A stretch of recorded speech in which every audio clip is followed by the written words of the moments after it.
자, 안녕하세요. 반갑습니다. 레벨업입니다. 시장이 쭉 급락하고 있습니다.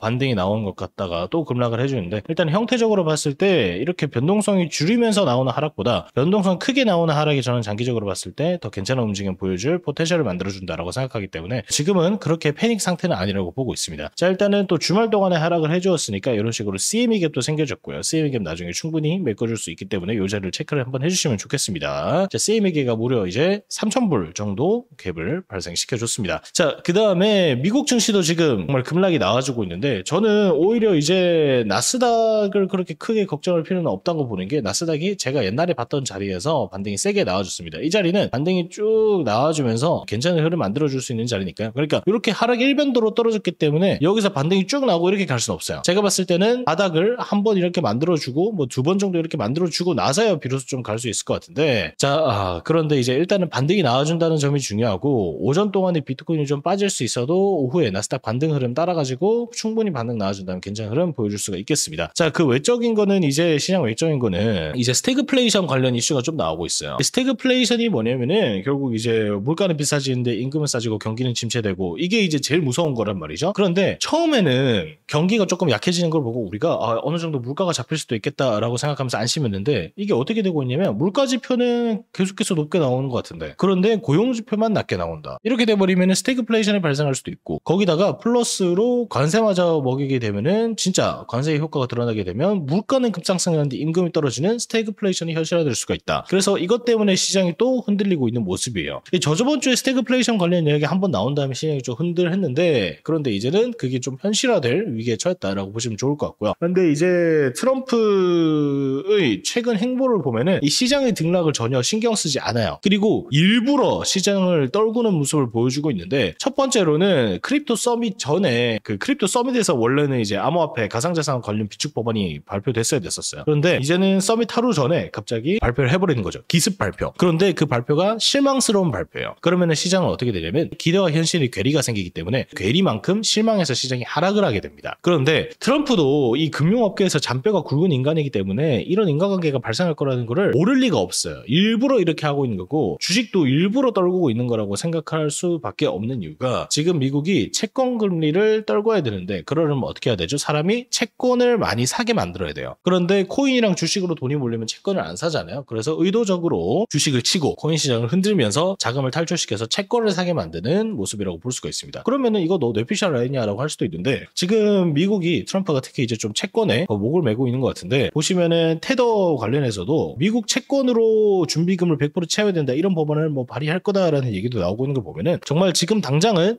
채권으로 돈을 모으려고 하는 게 맞는 것 같습니다. 그러니까 장기적은 아니고요, 단기적으로 채권으로 돈을 모아가지고 채권 금리를 좀 낮추고 미국이 상환할 빚을 조금 줄인 다음에, 그 다음에 이제 비로소 코인 상승장이 올 수 있지 않을까라고 보고 있어요. 장기적으로 봤을 때 솔직히 코인에 대해서 진짜 관심이 없고 이용하려고 하냐라면 그건 또 아니거든요. 그러니까 뭐 이용은 이용이라도 진짜 아직까지는 코인의 포텐셜을 다 뽑아먹지 못했다라고 보고 있고요. 여기서 진짜로 물밑에서 좋은 법은 발의하고 규제를 없애주고 그러고 있는데, 만약에 코인에 진짜 관심이 없었으면은 그럴 이유가 없었겠죠. 그런데 실제로는 물밑에서 이렇게 규제가 다 없어지고 있고, 그 다음에 각 주한테 이제 비트코인 비축 법안을 발의하게 하는 등 좀 좋은 이슈들이 많이 준비가 되고 있다라고 보시면 좋을 것 같고요. 그래서 이제 러시아 관세, 이것도 이제 새로운 리스크죠. 다시 또 돌아와가지고 한번 본다면, 제가 생각했을 때는 비트코인이 이런 식으로 큰 그림에서 완만한 수렴 구간 만들어줄 수 있다고 생각하고, 여기서 이제 수렴 구간에서 어떤 움직임을 보여주는가가 중요할 것 같아요. 아무래도 수렴 구간에서 예를 들어서 돌파가 나온다 하더라도, 저는 돌파가 나온다고 해도 한 차례 더 전저점을 이탈을 해주지 않을까라고 보고 있습니다. 그 전저점 이탈폭이 크든 작든 전저점을 한 차례 이탈해주지 않을까라고 생각을 하고 있어서, 조정폭이 조금 더 길어질 수밖에 없다라고 보시면은 좋을 것 같습니다. 감사합니다.